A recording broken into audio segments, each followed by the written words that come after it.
कि जब हम ये कहते हैं, ये मानते हैं कि एक पत्ता भी ईश्वर की मर्जी के बिना हिल नहीं सकता है, तो फिर जो हम कर रहे हैं, जो आप कर रहे हैं, वो सब ईश्वर करवा रहा है। और अगर हम और आप जो कर रहे हैं वो ईश्वर करवा रहा है, तो एक चोर जो चोरी कर रहा है वो भी तो ईश्वर ही करवा रहा है। फिर उस चोर को गुनहगार कैसे माने? इसके तमाम उत्तर हो सकते हैं, पर मुझे लगता है कि आपका ये पॉडकास्ट हिंदी भाषी क्षेत्र में लोग देखते हैं, तो मैं पहले एक छोटी सी लाइन से शुरू कर रहा हूं। बस एक विधाता ही,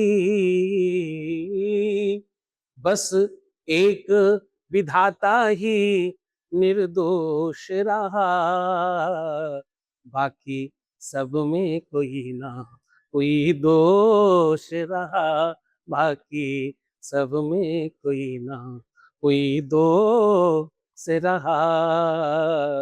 परमात्मा के अलावा ईश्वर ने अगर सब कुछ करना था तो तुम्हें हाथ क्यों दिए, फिर तुम्हें पैर क्यों दिए? वो तो खुद ही चल चल जाता, सब कुछ अपने आप हो जाता।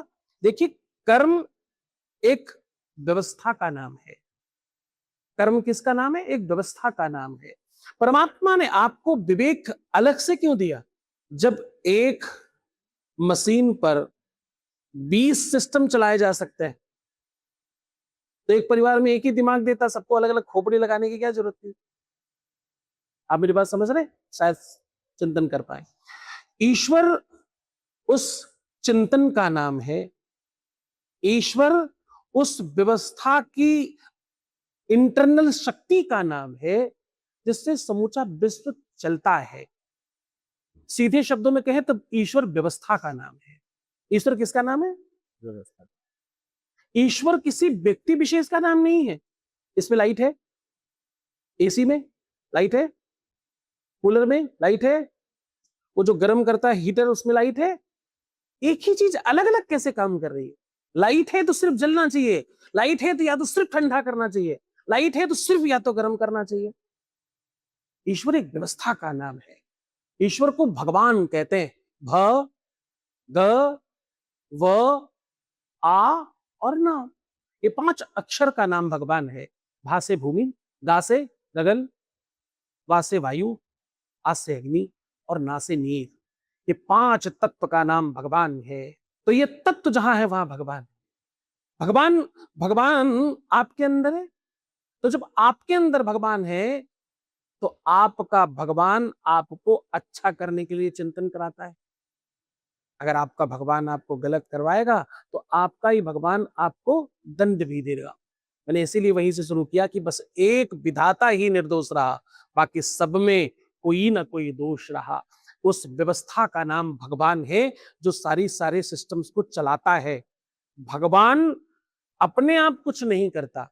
भगवान एक जजमेंट का नाम है। भगवान एक सिस्टम का नाम है। आप जैसा करते हैं, अवश्यमेव भोक्तव्यम, इस लाइन से यही बात समाप्त हो जाएगी, ध्यान समझिएगा। अवश्यमेव भोक्तव्यम कृतकर्म शुभा अशुभम, तुम जो करोगे उसका तुम्हें फल मिलेगा, शुभ अथवा अशुभ।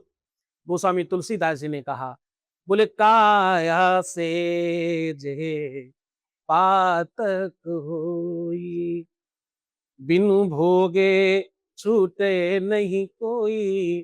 कोई छूट नहीं सकता। जो आपके शरीर से, आपसे जो भी कर्म होगा, वो सब आपको ही भोगना पड़ेगा।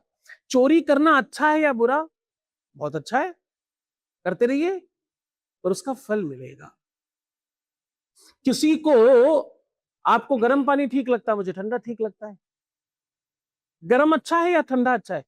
किसी को मीठा ठीक लगता है, किसी को तीखा ठीक लगता है। तीखा अच्छा है या मीठा अच्छा है? Everything is good. उस दंड के लिए तैयार रहिए, उस व्यवस्था के लिए तैयार रहिए। आप जो कर रहे हैं उसका एक प्रतिफल है। आपने कीबोर्ड पर उंगलियां चलाई, जिस जिस जगह गिरी होंगी वो अक्षर उधर लिखेंगे, इंटर करते ही वो पैराग्राफ आपके सामने होगा। तो ध्यान से, आपका विवेक परमात्मा ने दिया है। ईश्वर ने वो साधन आपको दिया है, जिससे आप अपने परमात्मा, अपने भगवान स्वयं बन सकते हैं।